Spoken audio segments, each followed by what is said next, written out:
Na nosa opinión, como en Marea, a actualidade política parlamentaria, pero tamén a pé de rúa, como vimos o sábado pasado na manifestación da Coruña en defensa da industria electrointensiva, dos postos de traballo e tamén do combate contra as facturas abusivas da luz. A actualidade política ben marcada precisamente por esta situación. Os precios da enerxía que están asfixiando as industrias electrointensivas do noso país e, ademais, que supoñen cada mes, a final de cada mes, unha nova estafa no recibo da luz de todas as persoas consumidoras, non solamente de Galicia, sino tamén do conxunto do Estado. É unha situación grave.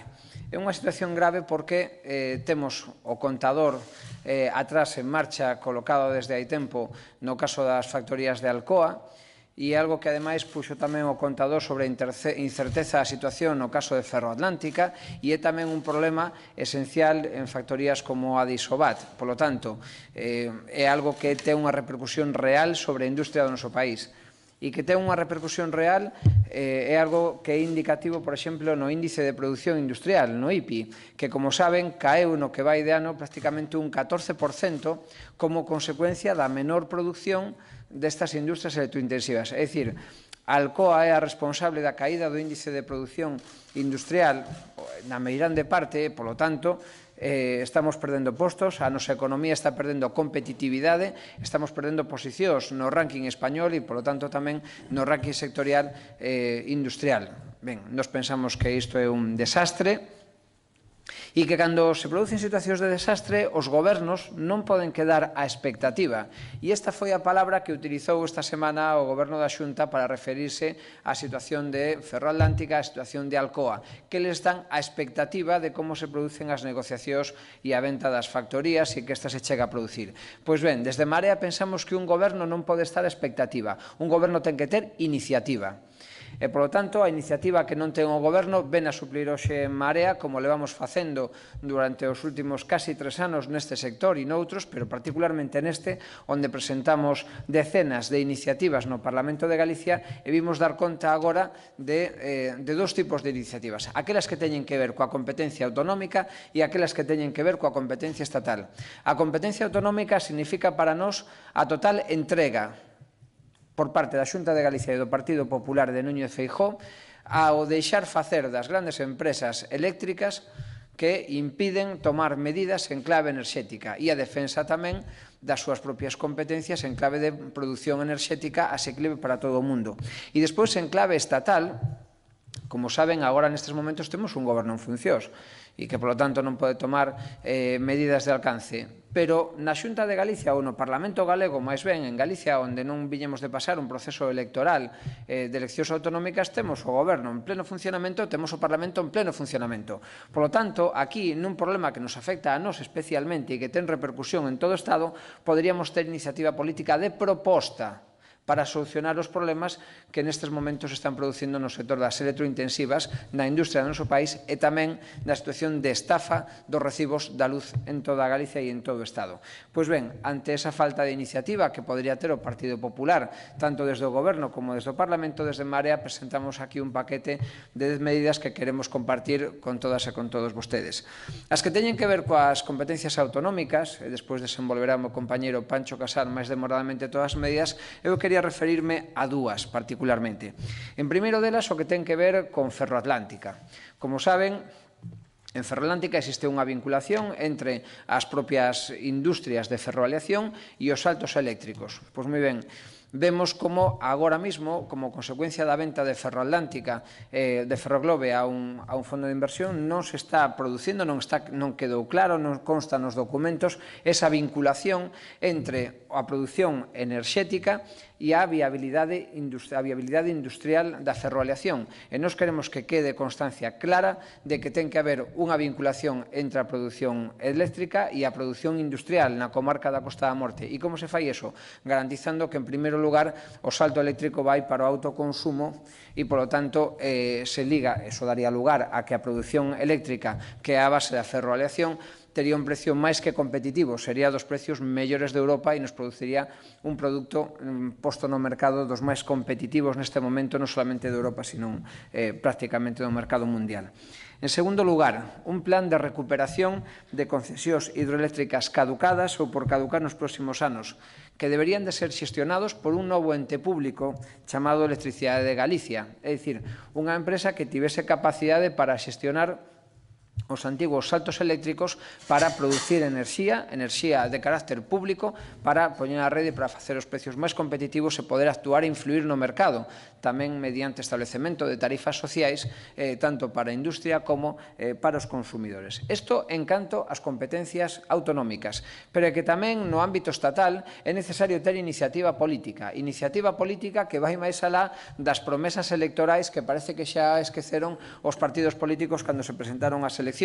E esta iniciativa política, aínda que para nós é multifocal, debería de consistir como mínimo xa neste momento, e para iso habría que ser valentes, algo que creo que é algo que lle falta políticamente ao Partido Popular por non querer molestar aos grandes donos das grandes eléctricas do noso país, en dous sentidos, e despois desenvolverá Pancho Casal o resto. En primeiro lugar, a creación da tarifa AREN, que é unha tarifa que xa existe en Europa, o acceso regulado á electricidade nuclear e hidráulica histórica. Esta tarifa xa foi experimentada con éxito en Francia e foi validada pola Unión Europea e nos permitiría baixar prácticamente a metade o custo do megavatio hora e, polo tanto, abaratar os precios non solamente para a industria electrointensiva, facendo a máis competitiva e, polo tanto, garantizando os postos de traballo, senón tamén abaratando o recibo da luz. En segundo lugar, e para o caso de non atopar compradores tanto para Alcoa Coruña como da Avilés, o Estado debería de ter preparada a posibilidade de intervención temporal da factoría. Unha vez máis, como saben, a posibilidade de intervención está recollida no artigo 128 da Constitución e no espacio europeo é unha medida que se ten ensaiado con éxito tamén noutros países. A última das ocasións en Italia, con refrendo posterior dos tribunales da Unión Europea. Polo tanto, estamos facendo propostas que son valentes, pero que son propostas que están xa testadas a nivel europeo e que, polo tanto, poderían poñerse en marcha no Estado español con plenas garantías xurídicas e con plenas garantías, polo tanto, cunha finalidade de servir os intereses xerais. Cales son os intereses xerais? Que un sector estratégico como o do aluminio teña garantido unha presencia no mercado e teña garantida unha presencia no mercado nunhas condicións que señan competitivas e, ademais, mantendo a industria, mantendo os postos de traballo. Ben, nos pensamos que hai que falar disto, estas son as medidas, estas son as políticas das que quere a cidadanía que se fale, porque son aquelas que garanten postos de traballo, garanten fixación de poboación e, ademais, abaratan os precios do recibo da luz. Nos pensamos que as familias e as clases medias do noso país, en toda Galicia, pero tamén no conxunto do Estado, están preocupadas, máis que preocupadas, están fastidiadas polos recibos que lles chega cada final de mes. E que non podemos seguir tolerando uns precios abusivos cando existen posibilidades legais e de mercado de variar estas condicións. E, polo tanto, nos queremos formular este debate para que se fale disto e para que se cheguen propostas valentes, non solamente no espacio do ámbito autonómico, senón tamén do conxunto do Estado e que poden ser lanzadas desde Galicia, como saben, como iniciativas políticas para debater no vindeiro Congreso dos Diputados.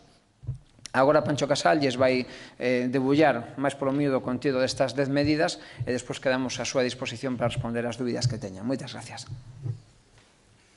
Bo día a todos. Luís resumiu as medidas máis importantes, pero hai moitas máis, están no documento que vos circulamos.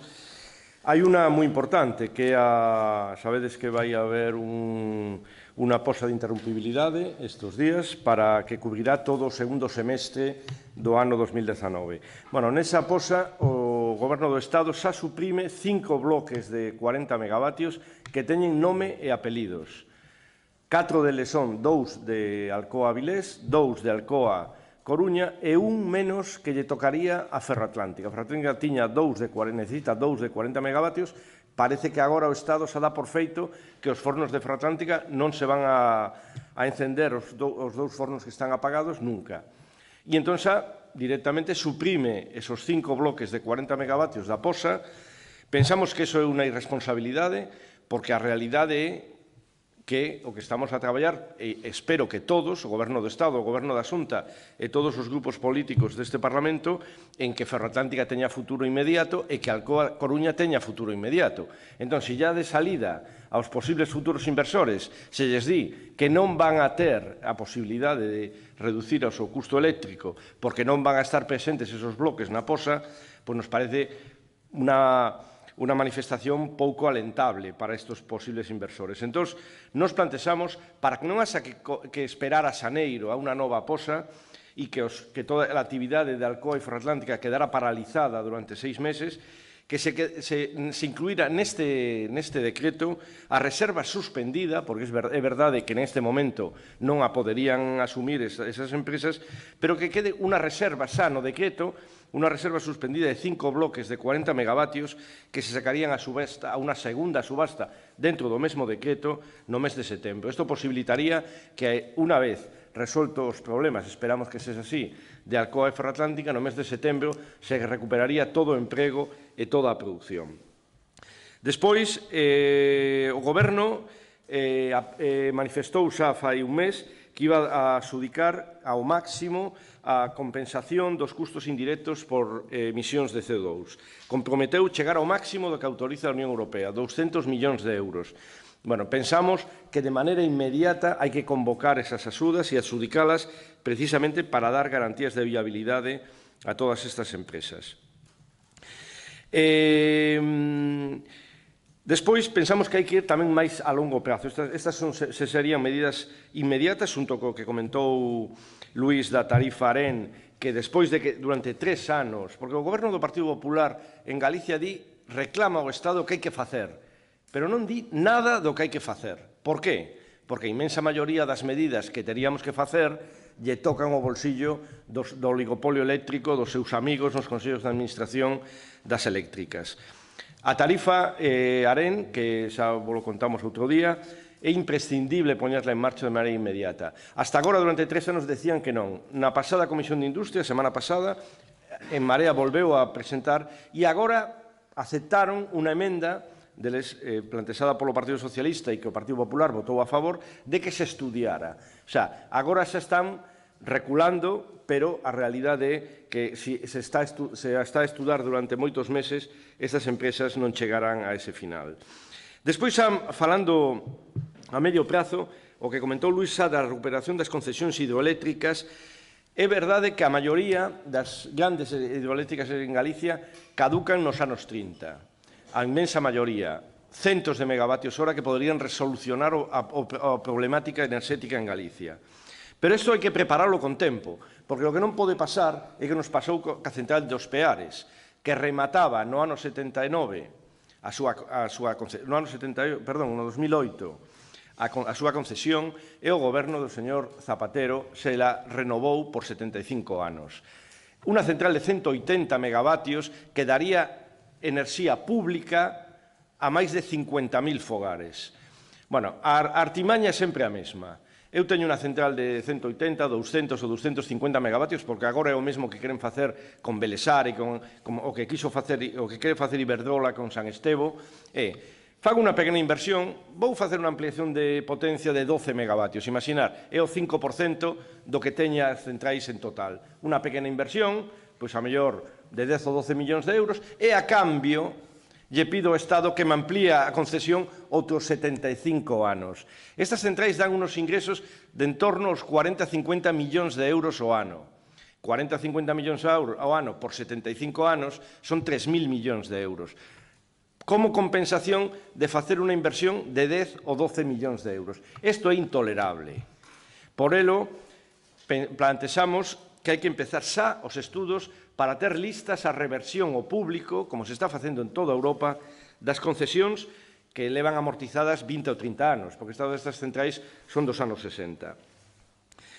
Despois, pensamos que hai que cambiar a política de licenzas de parques eólicos, fundamentalmente ligados, debería de sacarse licenzas especiais obrigadas a contratos bilaterais, tanto cas empresas electrointensivas, con circuitos pechados de distribución, como podrían ser no sector naval, no sector do automóvil, en outros sectores que están concentrados en zonas geográficas pechadas, e comercializadoras públicas ou con participación pública.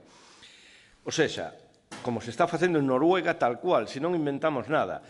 O estado de autorización para un parque eólico, en concreto de Noruega, foi un parque eólico masivo que abastece a Alcoa en Noruega e con unha condición. Vostede vai ter un cliente permanente a 25 anos cun prezo tasado en función das necesidades de amortización e en función dun beneficio razoable. Isto se podería poñer en marcha tamén a curto prazo e sería unha das solucións para que o custo de enerxía baixara de maneira moi importante. Despois tamén a convocatoria extraordinaria de parques eólicos, centrais fotovoltaicas e centrais de biomasa de potencia limitada con almacenamento, que é unha das cousas que non se está a exixir aos parques eólicos, para que os parques eólicos, como por exemplo, fai 2 semanas estaba eu en Carnota e facía un moitísimo vento, era domingo, o consumo baixou, había ventos de máis de 100 km por hora e todos os parques da zona da Costa da Marte estaban parados, porque non había onde meter esa enerxía. Bueno, cal é a solución? Xa está inventada tamén. Obrigar a que todos os parques eólicos teñan almacenamento por baterías. O sexa, que cando non se pode suministrar la potencia á rede, porque a rede non a consume, sabedes que hai que producir o mesmo que se consume, que esa enerxía se almacene en cada un dos parques eólicos. Esta enerxía se tería que ofrecer a comercializadoras públicas locais ou comarcais, cooperativas, comunidades de montes, etc. O que se chama xeración distribuída, que baixa de maneira radical os custos de transporte, os custos de ter que elaborar e desenvolver grandes infraestructuras de transporte se a produción se desenvolve onde se vai xerar o consumo. Estos eran os obxectivos do plan eólico do bipartito. No seu día, outro día, por exemplo, visitei a cooperativa Feiraco. Feiraco tiña adxudicados 200 megavatios de un parque eólico que o Goberno Popular, no seu primer Consello da Xunta, rescindiu. Bueno, pois en este momento, Feiraco, con esos 200 megavatios, suministraría enerxía a todas as granxas que pertenecen ao seu grupo, mellorando a súa competitividade de maneira importantísima. Despois, todo isto tamén para precisamente garantir a neutralidade da rede, o mesmo que se fai cas redes de fibra óptica, por exemplo, pasa porque a distribución, que é onde está verdadeiramente o cerne do control da distribución descentralizada, pasa a ter control público. Non pode ser que a distribución siga en manos dun monopolio privado. Sabedes que a distribución se dictaminou xa, cando se empezou a regulación do sector eléctrico xa fai máis de 20 anos, se plantexou como un monopolio natural. É natural que ese é un monopolio, porque non poden ir 4 cables por cada rúa, uno de cada empresa. Eso é natural. O que non é tan natural é que ese monopolio natural este en manos privadas. Exiximos, por elo, que a distribución teña participación pública do mesmo xeito que o ten o transporte con moi bons resultados. Non é unha expropiación da rede, é que o Estado teña unha participación minoritaria, pero con acción de ouro que garantiza o control da xestión. Isto implicaría, como mínimo, un aforro de 2.800 millóns de euros, porque os estudos que en Marea ten desenvolto chegan á conclusión que os 7.000 millóns de euros que as industrias e os fogares españois pagamos pola rede de distribución están inflados como mínimo en un 40%. Bueno, son 10 medidas que realmente, algunas que podrían ser de implantación inmediata, outras a medio prazo, como a asunción polo Estado da xestión da produción hidráulica caducada, pero que hai que empezar a traballar, porque todo isto, as empresas van a poñer innumerables pegas xurídicas, administrativas, legais, e hai que estar preparados para que cando cada central chegue ao seu remate, non quede aí, como está pasando en este momento, que hai algunhas centrais xa caducadas e por inacción da Administración as empresas privadas síguenlle explotando, sacando decenas de millóns de euros de beneficios sin que revirta de ninguna maneira ni na zona onde que se ven afectadas por esas centrais ni para os consumidores en xeral. Bueno, este é o resumo xeral e, bueno, agora si tedes alguna dúbida ou alguna pregunta.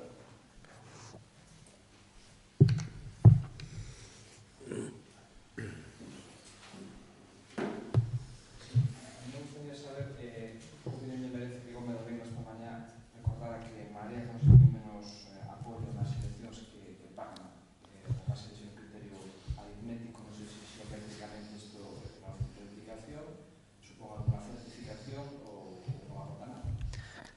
Bueno, descoñezo as declaracións de pola mañán, pero en todo caso parece que algúns non aproveitaron a viaxe esta fin de semana para facer tampouco unha autocrítica colectiva tan necesaria. Mire, na Marea somos conscientes da situación e do momento político no que estamos a vivir, e por eso estamos nun proceso de reflexión. E máis alo de cesarismos que podan practicar outras organizacións, nós desde logo estamos nunha situación de reflexión colectiva, onde son as bases que neste momento están opinando sobre cal debe ser o futuro das organizacións e do espacio de traballo. Quero recordar, iso sí, que en Marea, no momento no que se presentou as eleccións, no ano 2016, a Comunidade Autónoma, como espacio político unificado, único, diverso e moi transversal, acadou a posición de segunda forza política de Galicia.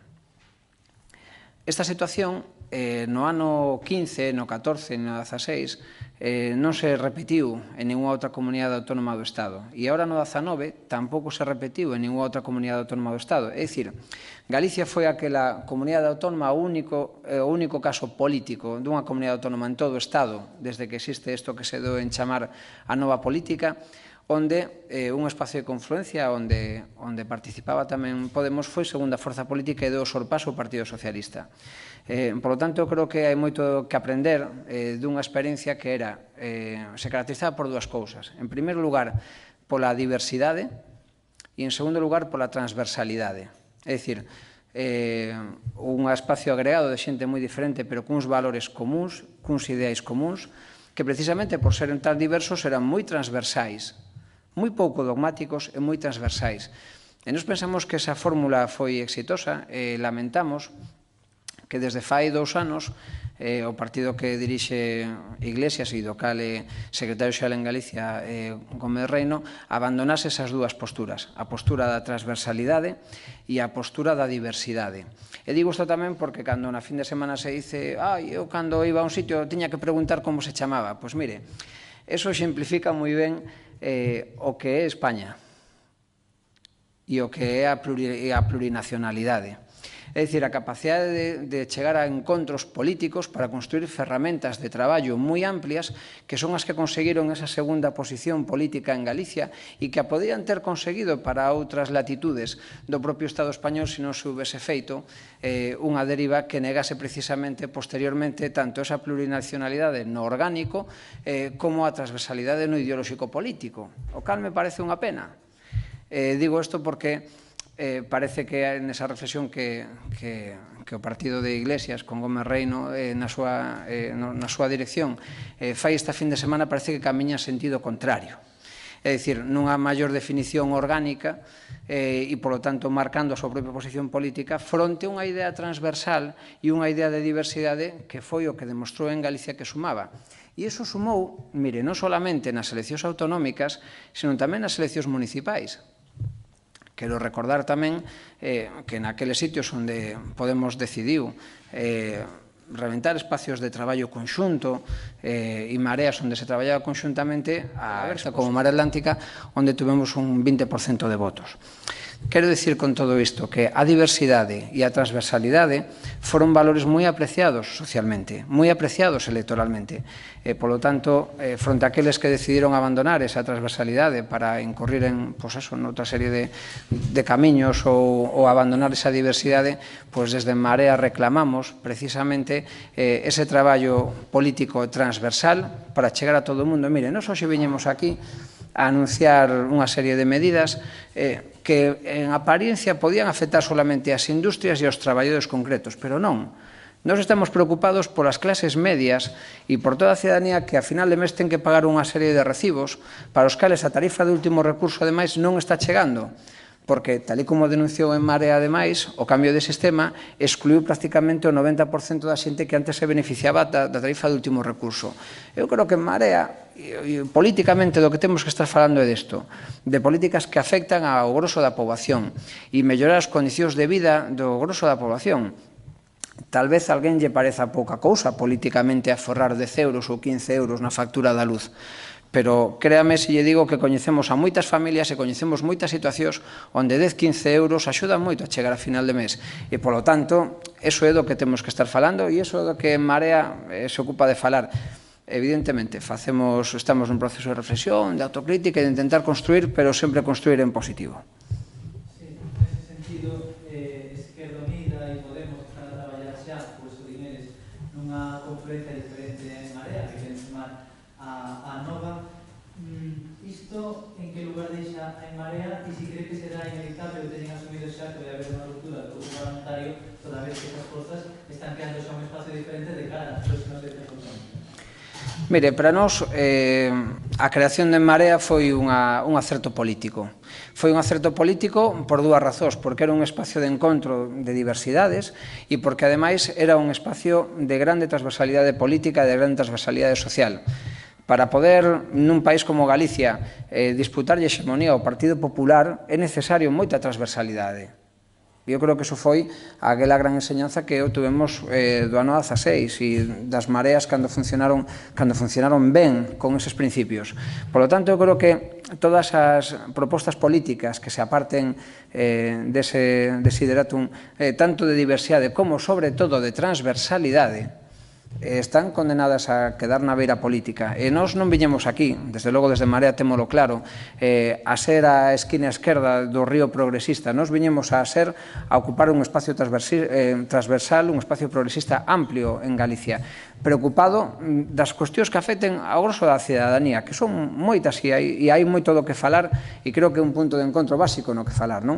A nos entristecenos que haxa outros que seguindo unhas directrices que se ve que non están pensando no noso país, pois tomen decisións que acaben sendo negativas para propiciar un cambio político que é moi necesario en Galicia. Agora ben, o cambio político necesario en Galicia non pode vir mediante a construción de proxectos segregados, senón agregando a partir daqueles inquedanzas comuns do grosso da población. E, polo tanto, eso é no que vai estar En Marea traballando. En Marea non se moveu do sitio político no que naceu no ano 16, da idea de diversidade e da transversalidade.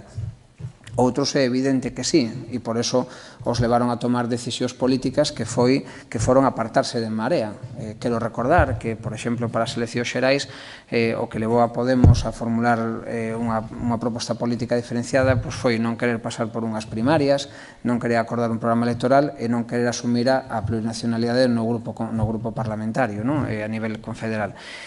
Ben, nós pensamos que esas claves son as claves do futuro e que, polo tanto, a cidadanía vai agradecer que teñamos capacidade para seguir desenvolvendo e seguir explicando esta proposta, algo que hasta agora non tivemos oportunidade de facer por esa falta de tempo. Transcurrindo os acontecementos, asumen que vai haber esa ruptura máis pronto que tarde. Digo, porque están traballando nun espazo diferente. Como explicarían formar un grupo parlamentario único cando de cara ás eleccións autonómicas están preparando un espazo, chamámoslo como se queira, diferente?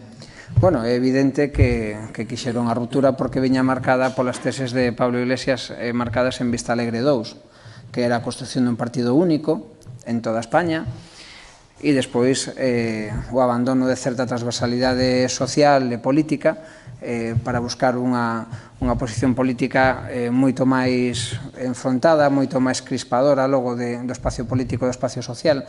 Nós non estamos neso. É de recoñecerlle que nós non estamos neso. Nin estamos por integrarnos nun partido único, vertical, nin estamos por integrarnos en propostas que nos afasten da transversalidade social, porque moitos de aquí viñemos non entusiasmados polo que facía un partido en concreto, sino pola suma de ideas que eran boas para transformar a sociedade.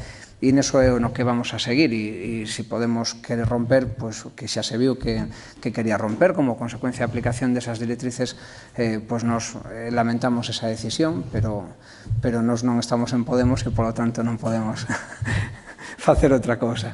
Sí, tamén te quería preguntar, a súa aventura política rematará cando remate esta legislatura ou está disposto a ser o candidato da marca En Marea ás seguintes eleccións autonómicas? Ben, queda un ano e moitísimo tempo en política. Eu, desde logo, hoxe en día encontrome con enerxías para seguir con este proxecto político, un proxecto político que creo que ten capacidade para ilusionar, que ten que tomar moita nota do momento político no que estamos vivindo, iso sí, e agora vamos a un proceso onde a xente decidirá cara onde quere seguir o rumbo de Marea. Eu estarei ao servicio desa maioría. Eu sempre dixen algo que sempre me escoitaron falar aquí, tanto dentro como fora, e é que nunca estaría nin un segundo máis nun espacio político a disgusto da maioría das persoas que respaldan desde a base este proxecto. Xa se falaría, que chegado o momento. Eu sí quería decir a nivel persoal que nos non viñemos aquí a pillar un sillón ni a... O sea, o que pase en setembro de 2020 a moitos de nós non nos importa moito. O que nos importa é que a industria electrointensiva teña futuro. Iso sí que nos importa. E se non o podemos facer desde o Parlamento, faremos desde os movimentos sociais, dos movimentos sindicais. Algúns viñemos a eso, a política, non a outras cosas. Eu, de verdade, non tiven tempo de escoitar as declaracións do señor Gómez Reino porque estaba moito máis preocupado por outras cousas como o que os viñemos a falar aquí, e tamén pido responsabilidade a todos, tamén aos medios, de cales son os temas importantes en Galicia. Para min, as declaracións do señor Gómez Reino non é o que lles preocupa aos galegos este fin de semana.